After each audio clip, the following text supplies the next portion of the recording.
तो ये आपने सुना कि ये पूरा का पूरा एक्सप्लोजन कैसे होगा, हम इस पे और भी समझेंगे। जो एडिफिस कंपनी है जिसने ये जिम्मेदारी ली है उसके सामने ये क्या चैलेंज है और कितना बड़ा चैलेंज है इसको भी समझेंगे। लेकिन जरा जो सबसे बड़ा पॉइंट था वो था कि इस बिल्डिंग में क्या खामियां थी, क्या दिक्कतें थी, बिल्डर्स की तरफ से कहां गलती हुई। एक रिएक्शन उस पर भी हम लेंगे। सर कि ये बताइए जो सबसे बड़ा फॉल्ट इस बिल्डर का रहा, जिसको लेकर कोर्ट ने भी कह दिया कि नहीं ये गलत है और इसे हम बर्दाश्त नहीं करेंगे, इसको आपको ध्वस्त करना है, उड़ाना है, वो फॉल्ट क्या था? देखिए, सबसे बड़ा फॉल्ट बिल्डर का ही मैं नहीं कहना चाहूँगा, इसमें सारी अथॉरिटी जिम्मेदार है, सारी एजेंसी जिम्मेदार हैं जिन्होंने इसको एनओसी दी। क्योंकि बिल्डिंग एक दिन में तो बनी नहीं बिल्डिंग है। इस बिल्डिंग को बनाने में 32 मंजिल टावर के अंदर मैंने खुद गुरपोसी बनाई है, इसमें कम से कम 2 से 3 साल का समय लगा बनाने के अंदर। 2012 में स्टार्ट हुई है ये, 2014 में सुप्रीम कोर्ट ने ऑर्डर दिया है तोड़ने का। तो आप ये लगा लो 2 साल के अंदर जितनी एनओसी दी गई इसके अंदर। तो आप ये कह रहे हैं कि 10 साल तक ये सब चलता रहा? मैं सिर्फ ये कहना चाह रहा हूँ, मैं बिल्डर का पक्ष नहीं लेना चाह रहा कि जैसे अपने बिल्डर का दोस्त पता है, बिल्डर तो दोषी है ही। बिल्डर ने जो जैसे यहाँ पर जो क्या बिल्डर को ये पता नहीं था कि वो जो कर रहा है वो गलत है? रवि जी, मैं वही कहना चाह रहा हूँ कि यहाँ पर जैसे कि पहले 2010 से पहले बिल्डर लोग थोड़ी सी कर लेते थे गुरपोसी के अंदर। 2010 में जो यूपी अपार्टमेंट एक्ट आया है उसमें यह है कि अगर कुछ भी करना है अमेंडमेंट गुरपोसी के अंदर तो आपको सबको एनओसी लेनी पड़ेगी।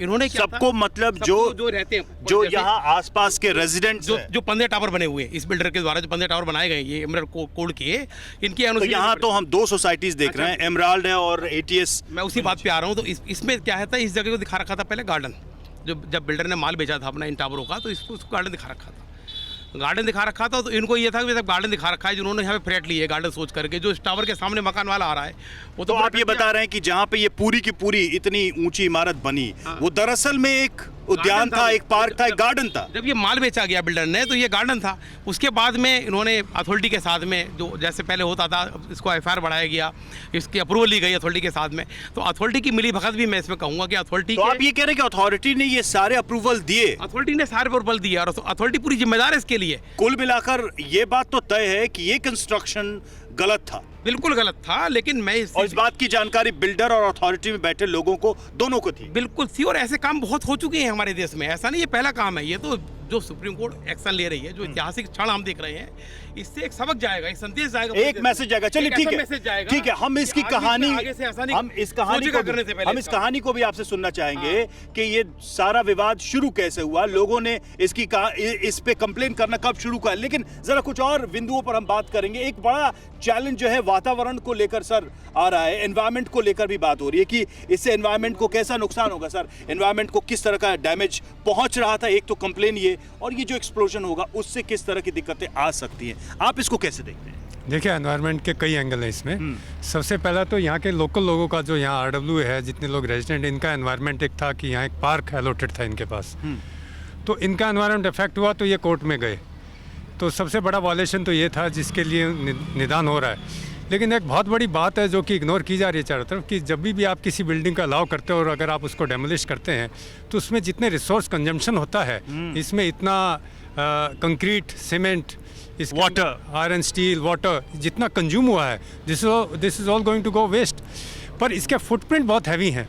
कितने जंगल, नदियाँ, ग्राउंड वाटर सब पोल्यूट होता है इस सब के पीछे, इसका फुटप्रिंट आप देखेंगे, इट्स वेरी हैवी।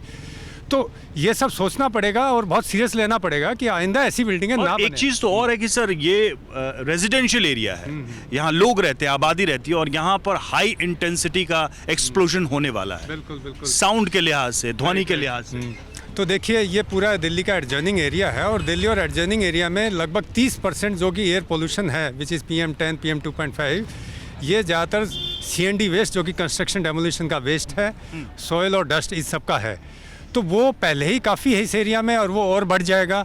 तो इससे आप अंदाज़ा लगा सकते हैं कि हेल्थ प्रॉब्लम्स काफ़ी बढ़ेंगी और इन सबको कंट्रोल करने के लिए they must take sufficient precaution. के भी हेल्थ प्रॉब्लम्स आएंगी, जरा उस पे भी हम बात करें। किस तरह की सर हेल्थ प्रॉब्लम्स आ सकती है, कॉम्प्लिकेशंस आ सकते हैं? देखिए, बिल्डिंग तो गिरा दी जाएगी लेकिन उसका इम्पैक्ट तो रहेगा लंबे समय तक। देखिए, अगर हम इसका इम्पैक्ट की बात करें तो इम्पैक्ट इसका एक तो इमीडिएटली इम्पैक्ट होगा और इम्पैक्ट इसका दूरगामी भी होगा।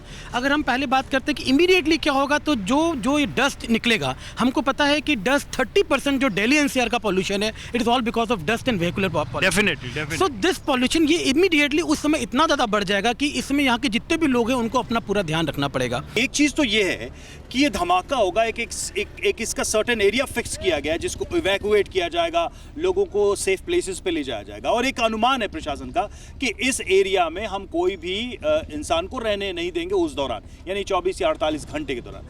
लेकिन अगर एक डॉक्टर के लिहाज से अगर आप देखें तो इसका इम्पैक्ट जो ये बाउंड्री की गई है इसके कितने बियॉन्ड है? देखिए, इसका इम्पैक्ट इस बाउंड्री के बियॉन्ड भी है। ये तो हमारे मेजर्स हैं कि प्रिवेंटिव मेजर्स हैं कि लोगों को प्रॉब्लम ना हो।